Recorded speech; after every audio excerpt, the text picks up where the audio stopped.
the jungles of northern Ceylon rises the sacred hill Mihintale. Tatiyampi dhammam saranam gacchami, tatiyampi sangham saranam gacchami, panati pata virama. It was here that Mahinda, sent by his father the Emperor Asoka of India to preach the Buddhist doctrine, first set foot in Lanka over 2,000 years ago. In the words of the ancient chronicles, "And he, Mahinda, the terror of wondrous powers, coming hither with his following, alighted on the Silla peak, on the open and fair Ambatala. He who was foretold by the sage as bringing salvation to Lanka, alighted here, extolled by the gods of Lanka." Here ends the 13th chapter in the Mahavamsa, compiled for the serene joy and emotion of the pious. And it was here that the king Devanampiyathissa, while hunting in the jungles, met Mahinda and so became converted to the faith. To mark the place where king and Thera met, on the open and fair Ambatala, a Dagaba was later built to enshrine Mahinda's relics. For when the king heard of his death, he went hither stricken by the dart of sorrow.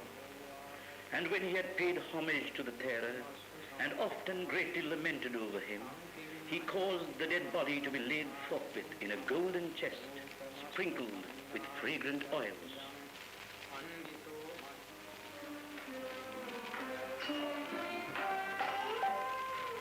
Mihintale then was a great hill city of monks. Scattered over the slopes and the hilltops were the viharas and dagabas, the rock cells and bathing pools and steep stone stairways of the bhikkhu community.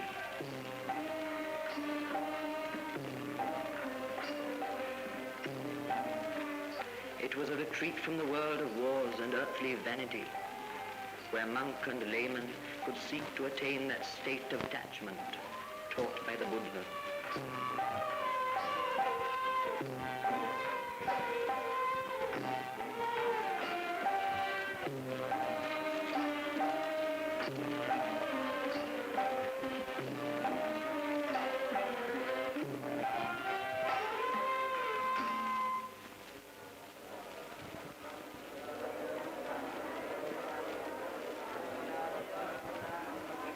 Through the centuries, Mihintale has remained a place of pilgrimage and worship, a sacred place forever, as befits the birthplace of Buddhism in Ceylon. For 20 centuries or more, the uncovered feet of dark multitudes have ascended and descended the great stairway, their owners filled with awe and seeing visions of the mighty Buddha overshadowing the island with his presence, and of Mahinda, his apostle, alighting on the topmost crag.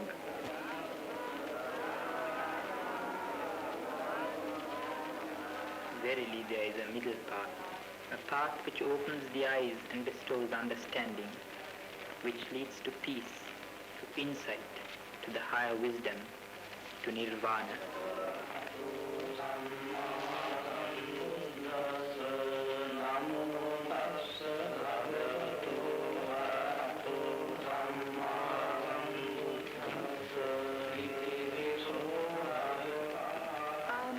Shall not waver, no evil speech shall we utter.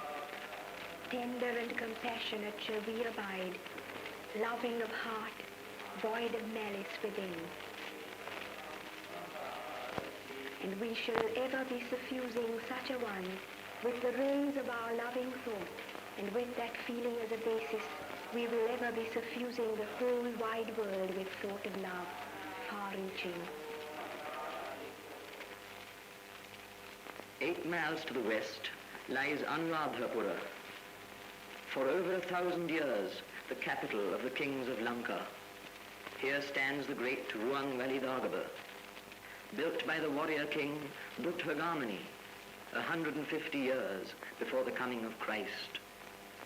The flowers here shall not wither, the perfumes shall not dry up, the lamps shall not be extinguished.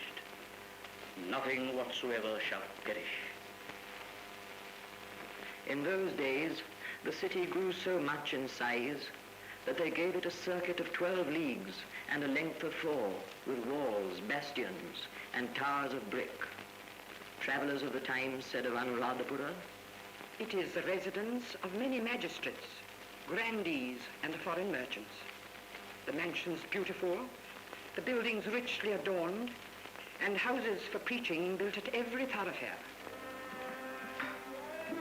There are 360 temples of unusual grandeur, with monstrous dagavas, of which the Tuparama, built to enshrine the Buddha relics, is said to be the oldest."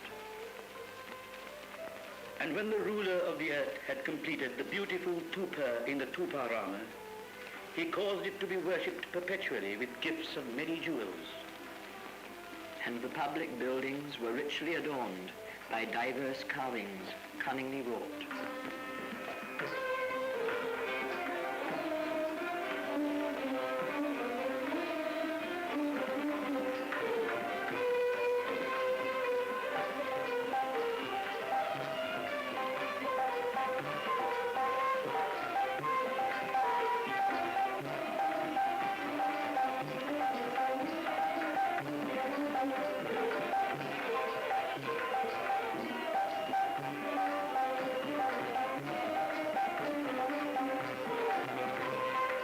The city's fortunes rose and fell.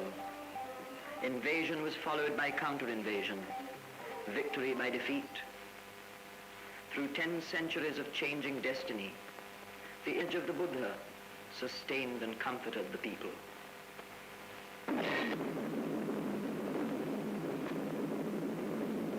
But as all human prosperity has its limits, and great riches become an incentive to great vices, when this city was most prosperous, then was it ruined entirely.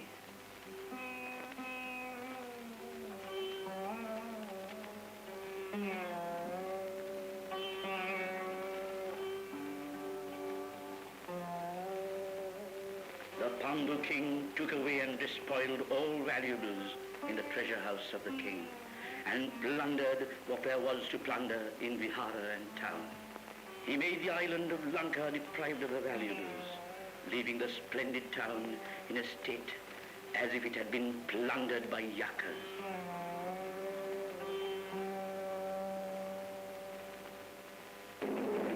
But the spirit of the city they could not destroy.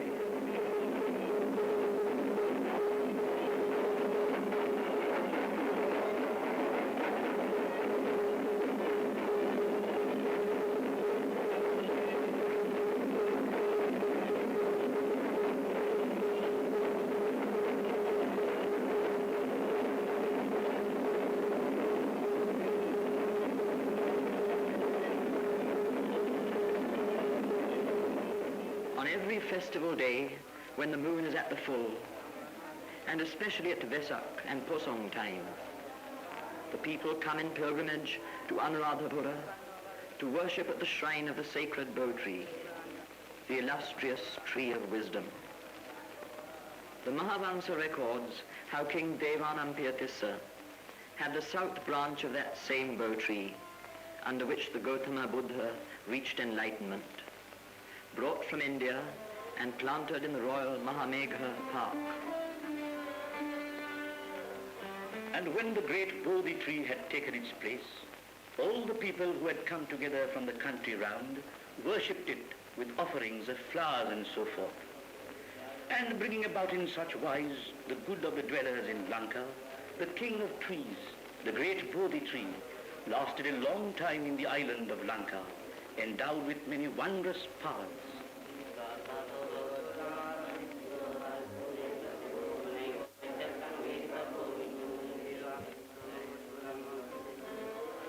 And there, since the ages before Christ, the tree has been tended, guarded, and watered, surrounded with the perfume of adoration and the atmosphere of prayer.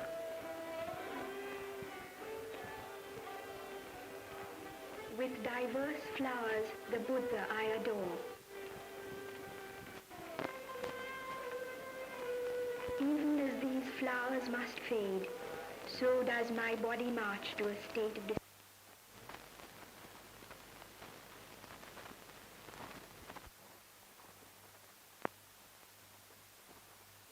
the spirit of the city they could not destroy.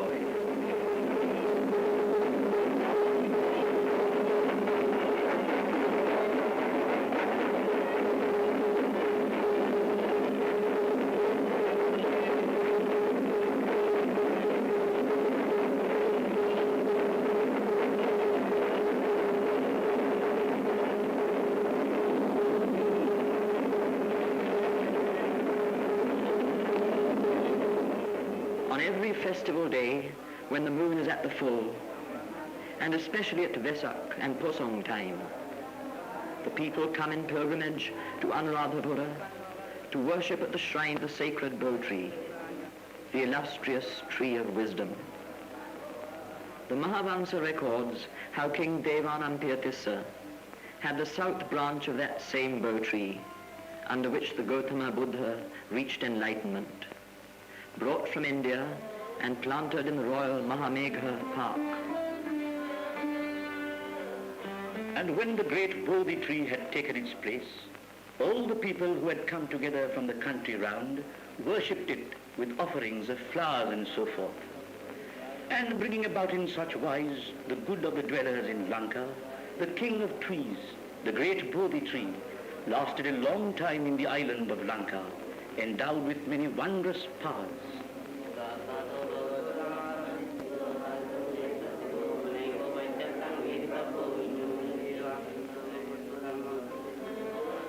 And there, since the ages before Christ, the tree has been tended, guarded, and watered, surrounded with the perfume of adoration and the atmosphere of prayer.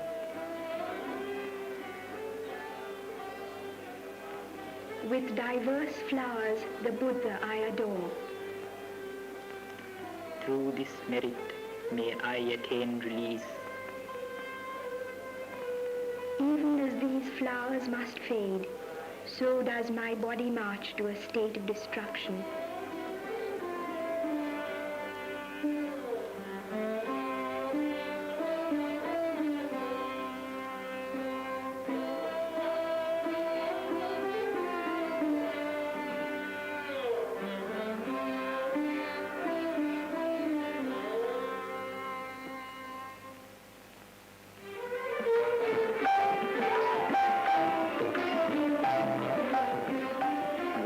Years after the fall of Anuradhapura, Polonnaruwa became the new capital of the kings of Lanka. It was a metropolis of parks and gardens, lakes and waterways. There were temples and viharas, monasteries and palaces, hospitals, almshouses, schools and libraries.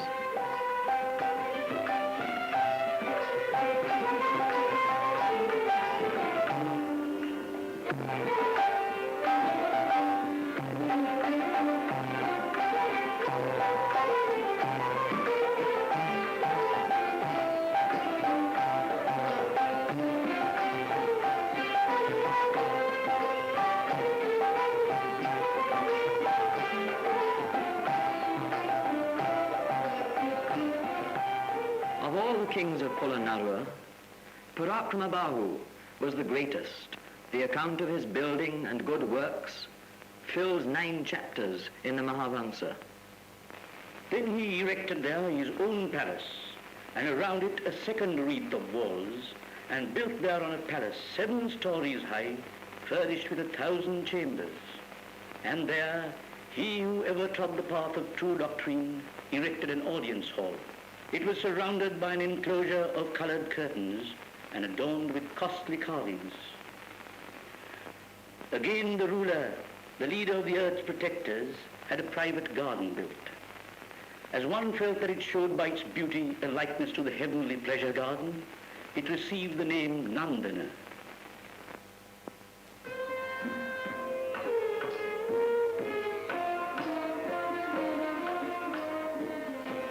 In this town, furnished thus with every luxury, like to a garden made beautiful by union with the joy of spring, which he, the king, himself enlarged so that it was 4 gautas long and 7 broad, which possessed a splendid wreath of walls, which was resplendent with fair dwellings, which was an elixir. In this town, the Lord of men, had many temples built.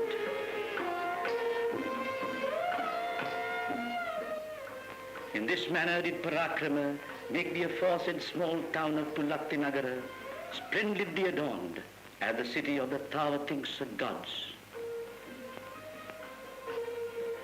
This flower, fresh-hued, odorous and choice, I offer at the sacred lotus-like feet of the noble sage. Likewise the ruler of men, by breaking down the rock not far from the great Tupa, had 3 grottos made by expert craftsmen. Now, this is the noble path that leads to the passing away of pain.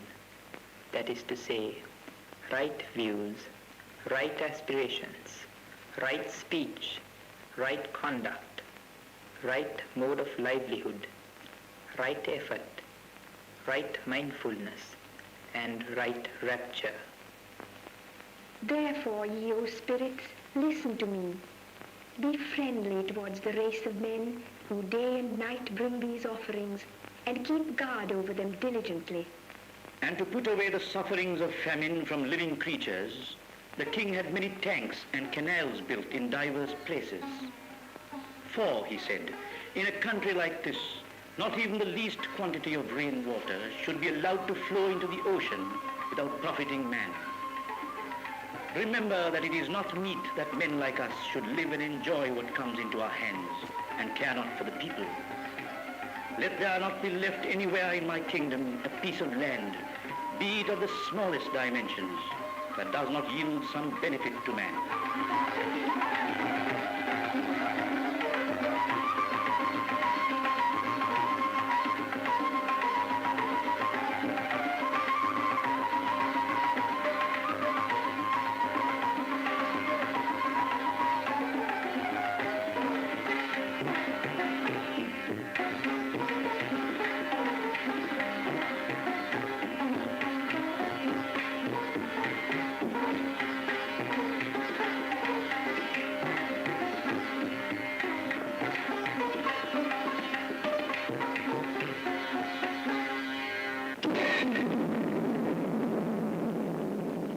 But the invaders came again and ransacked the kingdom. They broke the banks of the lakes and canals, which now spilled their waters over the parched earth. The proud sea of Parakrama turned into an abandoned swamp. The canals became depressions in the jungle.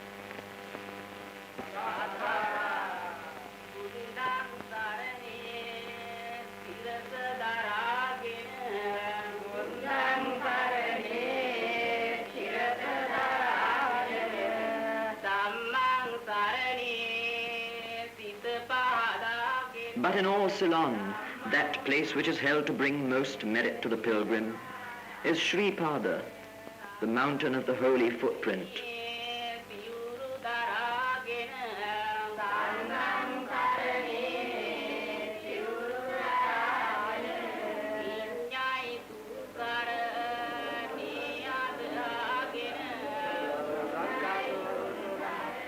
Muslims say the footprint is that of Adam, who alighted here after he had been driven from the Garden of Eden. For the Hindus, it is Shiva's mountain. But to the Sinhalese, it is the mountain of the god Sumana, and the footprint is there. The people of the land count it meritorious to go and worship this impression, and generally, about their new year, which is in March, they, men, women, and children, go up this vast and high mountain to worship.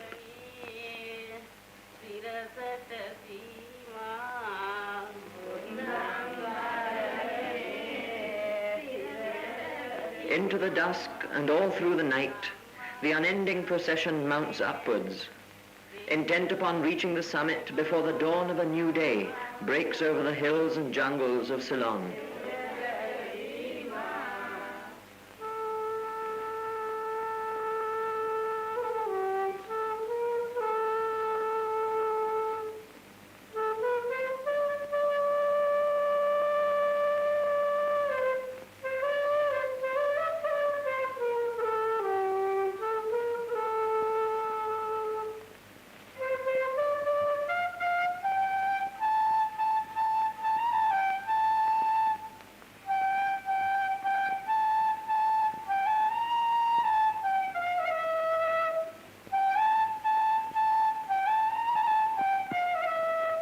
On one side, the wonder of the rising sun.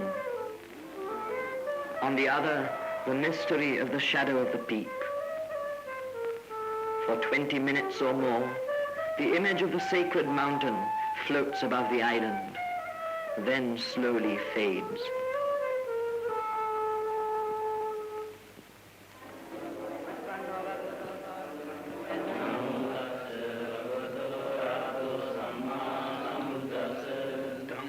I shall not destroy any living thing. I shall not steal that which belongs to another. I shall not indulge in sensual pleasures. I shall not speak that which is untrue.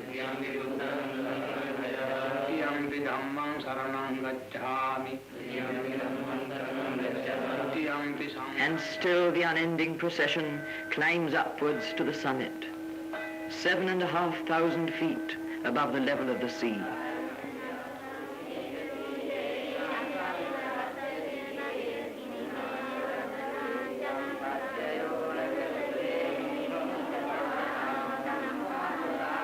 At the shrine of the Holy Footprint, they offer flowers in memory of the Master.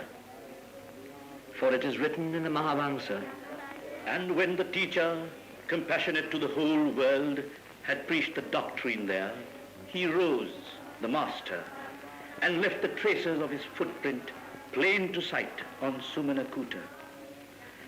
Thus the Master of boundless wisdom, looking to the salvation of Lanka in time to come, visited the island 3 times. Therefore this isle, radiant with the light of truth, came to high honor among faithful believers.